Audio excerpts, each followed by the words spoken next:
सुप्रभात प्यारे बच्चों, आज हम आपको ईवीएस में पाठ 2 खेलों की दुनिया में कुश्ती का दमखम भाग 3 कुश्ती का दमखम पढ़ाएंगे। पुराने समय में कुश्ती को मल्लयुद्ध तथा दंगल भी कहा जाता था। राजाओं के किलों में अखाड़े हुआ करते थे। पहलवान वहां कुश्ती लड़ते थे।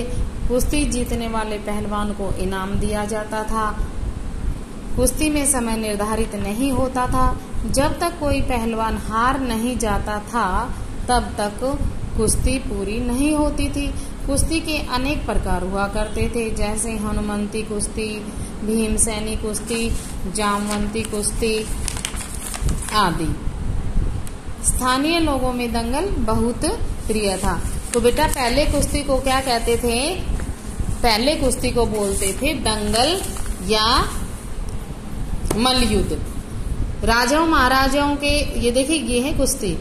राजाओं महाराजाओं के किलों में अखाड़े हुआ करते थे और उन अखाड़ों में कुश्ती पहलवान कुश्ती लड़ते थे। जब वो पहलवान कुश्ती लड़ते थे तो समय सीमा उनकी निश्चित नहीं होती थी और जब तक कोई पहलवान हार नहीं जाता था तब तक वो कुश्ती पूरी नहीं होती थी और जो जीतता था उस पहलवान को इनाम दिया जाता था। और वो जो वहां के लोग थे उनको वो कुश्ती बहुत ही प्रिय थी। लेकिन आजकल इनके नियम बदल चुके हैं।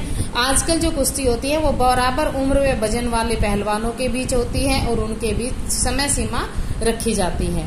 और आजकल की कुश्तियों में अंतर्राष्ट्रीय और अंतर्राष्ट्रीय स्तर पर अनेक प्रतियोगिताओं का आयोजन किया जाता है। और जो विश्व की सबसे बड़ी खेल प्रतियोगिता वो है ओलंपिक। कौन सी है बेटा सबसे बड़ी खेल प्रतियोगिता? ओलंपिक। और हमारे राज्य में अनेक पहलवानों ने कुश्ती में पदक जीते। अब ओलंपिक के बारे में पहले हम जान लेते हैं कि ओलंपिक खेल विश्व की सबसे बड़ी खेल प्रतियोगिता है, जिसमें देशों के हजारों खिलाड़ी विभिन्न प्रकार के खेलों में भाग लेते हैं।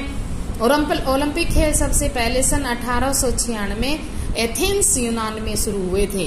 कहाँ हुए थे बेटा? एथेंस यूनान में एथेंस में 1896 में सबसे पहले शुरू हुए थे वहां पे ये खेल। और ये खेल प्रत्येक 4 वर्ष में आयोजित किए जाते हैं। और भारत ने ओलंपिक खेलों में अब तक हॉकी में 8 बार स्वर्ण पदक जीते हैं। और भारत की ओर से प्रथम व्यक्तिगत स्वर्ण पदक अभिनव बिंद्रा ने शूटिंग में जीता। व्यक्तिगत खेल होता है बेटा जो व्यक्ति अकेला खेलता है, जिस खेल को व्यक्ति अकेला खेलता है। ये अभिनव बिंद्रा ने शूटिंग में ये स्वर्ण पदक यानी कि सोने का पदक जीता था ओलंपिक में। अब हम पढ़ेंगे हमारे जो हरियाणा के खिलाड़ी हैं उन्होंने कौन कौन से पदक जीते हैं। देखिए ये 2008 में बीजिंग के ओलंपिक में सुशील कुमार ने, ये है सुशील कुमार जी, और इन्होंने 2008 में बीजिंग में कांस्य पदक जीता। और 2012 में इन्हीं सुशील कुमार जी ने लंदन में रजत पदक जीता। और 2012 में योगेश्वर दत्त जी ने कांस्य पदक जीता। ये है योगेश्वर दत्त और इन्होंने कांस्य पदक जीता। और 2000 ये है गीता फोगाट और इन्होंने 2012 में इनका महिला कुश्ती में चयन किया गया लंदन के ओलंपिक खेल में।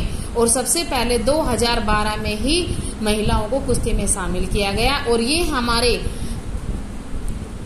हमारे देश की पहली महिला कुश्तीबाज है। गीता फोगाट हमारे देश की पहली महिला कुश्तीबाज हैं और इनका चयन 2012 में किया गया था महिला कुश्ती में। और गीता फोगाट उसकी बहनें भी कुश्ती में हैं, जैसे बबीता फोगाट।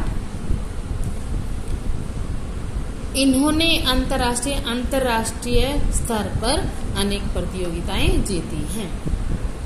तो प्यारे बच्चों, आज हम आपको इसमें से कुछ प्रश्न देंगे और उनके प्रश्न उत्तर आपको देने हैं और अपनी कॉपी में साफ साफ लिखने हैं और याद करने हैं।